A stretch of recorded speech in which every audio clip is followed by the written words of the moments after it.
చూస్తే గనక ల్యాండ్‌లో అసలు ఏం ప్రాబ్లమ్స్ ఉంటాయి సార్? అండ్ ఈ ప్రాబ్లమ్స్‌ని సొల్యూషన్ ఎలా ఇస్తారు? అండ్ డిజిటల్ సర్వే అంటే ఏంటిది? సార్ ల్యాండ్లో సమస్యలు అంటే ఒకటి కావాలని సృష్టించేది, ఓకే. ఒకటి రెవెన్యూ రికార్డ్స్ని అండ్ ఫిజికల్ని పొజిషన్ని మ్యాచ్ కాకపోవడం, ఇంకొకటి చెప్పాలంటే బేసిక్గా రికార్డ్స్కి తగ్గట్టుగా ఏదైతే పాత ఓల్డ్ రికార్డ్స్ మాన్యువల్ రికార్డ్స్కి ఇప్పుడున్న ధరణి రికార్డ్స్కి సంబంధం లేకుండా ఉండడం. పాత పద్ధతులు ఏం చేశారంటే అంత మాన్యువల్ సిస్టమ్, పహానీస్ మాన్యువల్గా రాశారు, తర్వాత సేత్వారు మాన్యువల్గా రాశారు. అండ్ ఇంకోటి ఏంటంటే వ్యవస్థ ఎక్కడి నుంచి అంటే ఫస్ట్ కర్ణాలు రాసేవాళ్ళు, వాళ్ళ దగ్గర ఉండేది రికార్డ్ బుక్స్. దాని తర్వాత పట్వారీ వ్యవస్థ వచ్చింది, పట్వారీలు రాశారు, వాళ్ళు ఎట్లా రాస్తే అలాంటి సిద్ధాంతం ఉండేది. దాని తర్వాత ఎంఆర్ఓ వ్యవస్థ వచ్చింది, తర్వాత నుంచి ఆన్లైన్లో రికార్డింగ్ అనేది మెయింటైన్ అయింది. సో ఆన్లైన్కి ముందు ఏదైతే ఉందో అది అసలు మ్యాచ్ అవ్వకపోవడం ఫిజికల్కి చాలా వరకు ఏమవుతుందంటే వాళ్ళు కొందరు అంటే వాళ్ళ ఇష్టానుసారంగా రాయడం, ఇష్టం వచ్చిన వాళ్ళకి రాయడం అలాంటివి జరిగినాయి అన్నమాట. రెండోది వెరిఫికేషన్ లేకుండా రాసేయడం, ఫిజికల్ ఎవరున్నారు లేదంటే చాలామంది రైతులకి అప్పుడు ఎడ్యుకేషన్ అనేది చాలా తక్కువ ఉండేది. వాళ్ళు ఎంతసేపు భూమిని సాగు చేస్తున్నదే చూసారే కానీ వెనకాల రెవెన్యూ రికార్డ్స్ని, పట్టా పాస్ పుస్తకాలని ఇవి అన్నిటినీ కూడా వెరిఫికేషన్ చేసుకుంటూ మెయింటైన్ చేయడం చేయలేదు చాలా వరకు. ఇప్పటికీ మీకు ఏమొస్తుందంటే చాలామంది అంటే మా తాతల తరం నుంచి మాకు భూమి ఉంది కానీ పేపర్లు లేవు, చాలామంది చెప్తుంటారు. అలాంటి సమస్యలు బాగా ఎక్కువ వస్తుంటాయి. కానీ ఇప్పుడు ఏం చూస్తుంది, ఖచ్చితంగా పేపర్ ఏదైతే అదే వ్యాలిడ్, పేపర్నే వ్యాలిడ్గా చేస్తున్నారు. సో మరి అలాంటప్పుడు ఖచ్చితంగా సమస్యలు వస్తాయి కదా. సో సేమ్ ప్రాబ్లం అక్కడి నుంచి స్టార్ట్ అయింది, స్టిల్ ఇప్పటికీ దానికి కన్క్లూజన్ రాలేదు. సో అది మెయిన్గా ఉంది. ఇప్పుడు ఏమవుతుందంటే ఫిజికల్గా నా ఉద్దేశం డిజిటల్ సర్వే అంటే ఎవరైతే పొజిషన్లో ఉన్నారు, ఎవరికైతే డాక్యుమెంట్ ఉంది, ఈ రియాలిటీని చెక్ చేయడం. రెండోది వీళ్ళకు ఉండాల్సిన రికార్డ్ ఎంత, ఫిజికల్గా ఉన్నది ఎంత. ఇంకా చెప్పాలంటే అప్పట్లలో పోర్ట్ ఖరాబులు అని ఉండేది, అంటే సాగు భూమి వేరు, సాగు చేయని భూమి వేరు, ఖరాబ్ అయిన భూమికి రికార్డ్సే లేవు.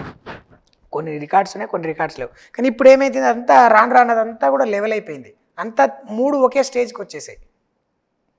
అండ్ అప్పట్లలో అన్ని రోడ్లు అనేదే లేదు, నక్షా మ్యాప్లు ఉండేవి. నక్షా మ్యాప్లు వాళ్ళు ఒక ఊరికి ఒక 4-5 ఇవ్వడం చాలా కష్టం. సో అలాంటివి ఇచ్చారు. ఇప్పుడు చూస్తే ప్రతి ఇంటికి వెళ్ళాలన్నా, ప్రతి పొలానికి వెళ్ళాలన్నా దారులు కావాలి. రోడ్డు వ్యవస్థ లేదే, రోడ్డు లేనితే, రూట్ లేనిదే వాళ్ళు వెళ్ళలేరు కదా. సో అప్పట్లో అట్లా లేదు. ఇప్పుడు వాటికి ఏమైందంటే వాటిని కన్సిడర్ చేయకుండా ఎవరికి వాళ్ళు ల్యాండ్ ఉన్న పొజిషన్నే కన్సిడర్ చేస్తున్నారు. కానీ ఈ రోడ్ ఎంత పోయింది, కాలువ ఎంత పోయింది, చెరువులు ఎంత పోయినాయి, కుంటలు మాయమైపోవడం, ఇవన్నీ కూడా మొత్తం రికార్డ్ అంతా అయోమయంగా ఉంది. సో వీటన్నిటిని గమనించకుండా ఎవరికి వాళ్ళు నాకు ఎంత ఉంది, నాకు రికార్డ్ ఎంత ఉంది, నాకు అంత ఫిజికల్ ఉండాలి, నేను ఇదే తీసుకుంటాను. సో సర్వే నెంబర్లు నేను అప్పట్లో చూడలేదు, నేను ఇప్పుడు చూడను. సో ఇలాంటి వ్యవస్థ ఉండడం వల్ల, ఇలాంటి పరిస్థితుల వల్ల ఈ ప్రాబ్లమ్స్ అనేది బాగా వస్తున్నాయి రిపీటెడ్గా. సో వీటన్నిటికీ పరిష్కారం డిజిటల్ సర్వేనే, వన్ టైం సొల్యూషన్. ఒక వ్యవస్థ ఒకే కొడుకు కిందికి రావాలి అంటే ఖచ్చితంగా ఒక డిజిటల్ సర్వే జరగాల్సిందే. జరిగితే దాని అంతటా తర్వాత ఇప్పుడు కాకపోయినా ఈ కొన్ని ప్రాబ్లమ్స్ని ఫేస్ చేయొచ్చు, కానీ కొన్నాళ్ళ తర్వాత ఖచ్చితంగా ఒక క్లారిటీ వస్తుంది.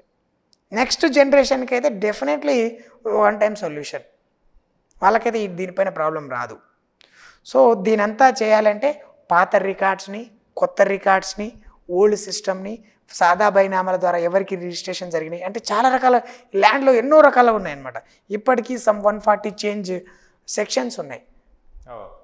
సో అంటే అన్ని పద్ధతులలో చేసిండ్రు, ఎన్ని చట్టాలు ఉన్నాయి దానికి. సో వీటన్నిటినీ తీసుకొచ్చి ఒకే చట్టం తీసుకురావడానికి మన సునీల్ గారు అని ఒక మంచి అడ్వకేటు అండ్ లీగల్ అడ్వైజర్ గవర్నమెంట్కి, ఆయన కమిటీ వేసుకొని దాంట్లో చేయడం జరుగుతుంది. అండ్ మన ఇప్పుడు ఏంటంటే ఈ రెవెన్యూ వ్యవస్థ గురించి బాగా అనుభవం ఉన్న సిసిఎల్ఏ డైరెక్టర్ గారు లచ్చిరెడ్డి గారు, ఇంకా నవీన్ మిట్టల్ సార్ గారు, సో వీళ్ళంతా కూడా దీని మీద ఎప్పటి నుంచో వర్క్ చేయడం జరుగుతూనే ఉంది వచ్చిన దగ్గర నుంచి. సో వీళ్ళ అనుభవంతో ఇంకా బాగా ముందుకు వెళ్తుందని చెప్పేసి నేను అనుకుంటున్నాను అనమాట.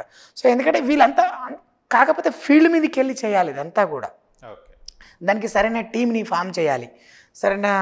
ఇంకోటి ఏంటంటే ఇప్పుడు విలేజ్లలో ఎట్లా ఉన్నాయంటే రైతులు కావచ్చు లేదంటే వేరే ఎవరైనా కానీ ల్యాండ్ మీదకి పోనీయకుండా కొంచెం మూర్ఖంగా ఆలోచించే పరిస్థితులు ఉంది. ఇప్పుడు ప్రజెంట్ చెప్పాలంటే వాళ్ళు గట్టిగా భూముల రేట్లు పెరిగిపోయినాయి, మేము భూములు వదులుకునే పరిస్థితి లేదు, లేదంటే ఇచ్చే పరిస్థితి లేదు, వేరే ఎవరికైనా అడ్జస్ట్మెంట్లు అయితే ఇలాంటివి చేసే ఛాన్సెస్ ఉంటాయి. అందుకనే కొంచెం డిలే అయ్యే ఛాన్సెస్ ఉంటుందేమో నేను అనుకుంటున్నాను.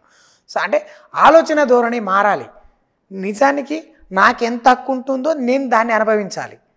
కానీ ఇప్పుడు తెలంగాణలో ఎట్లా ఉందంటే చాలా వరకు కబ్జాలు అయిపోయింది. వేరే వాళ్ళ ల్యాండ్లు కావాలి, వేరే వాళ్ళది ఇల్లీగల్ ప్రాపర్టీస్ చేయడం, ఇల్లీగల్గా ల్యాండ్ని కబ్జాలు చేయడం, వాళ్ళ నుంచి వీళ్ళ నుంచి లాక్కోవడం, గుంజుకోవడం ఇలాంటివి జరుగుతుంది.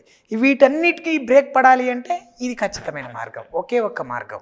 ఓకే, మీరు చేస్తున్న డిజిటల్ సర్వేలలో ఎలాంటి ప్రాబ్లమ్స్ సొల్యూషన్స్ ఇస్తున్నారు ప్రాబ్లమ్స్కి? సార్ చెప్పాలంటే అసలు ఎప్పట్లో 30 ఏళ్ళకి 40 ఏళ్ళకి తెలియని ల్యాండ్స్ని కూడా ఇప్పుడు నేను వెళ్ళి ఫిజికల్గా పొజిషన్ చూపించాను. అలాంటి 100 కేసులు నేను చూపించిన ఇప్పటివరకు.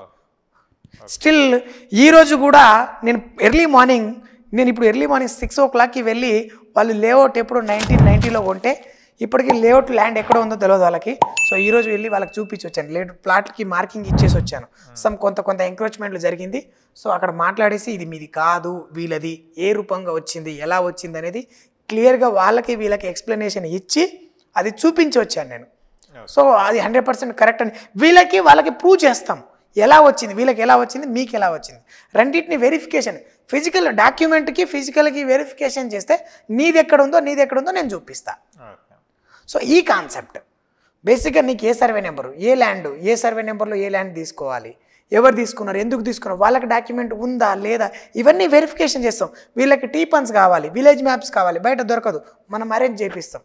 ఏమైనా ఉంటే ఎందుకంటే వీళ్ళకి ఎట్లా వెళ్ళాలి, ఏ రూట్లో వెళ్ళాలి, ఆర్టీఐ పద్ధతిలో ఎట్లా వెళ్ళాలి, లేదంటే వీళ్ళకి ఎవరి దగ్గర దొరుకుతుంది, ఎవరు ఏ విధంగా ఇస్తారు, ఇవన్నిటిని కూడా గైడెన్స్ ఇవ్వడం. ఇవన్నీ గైడ్లైన్స్ ద్వారానే మనం ఇక్కడ ఈరోజు ఈ స్టేజ్లో ఉన్నాం సార్ చెప్పాలంటే. సో ఇలాంటి సమస్యలు ఎన్నో సమస్యలు ఇప్పటివరకు పరిష్కరించాం.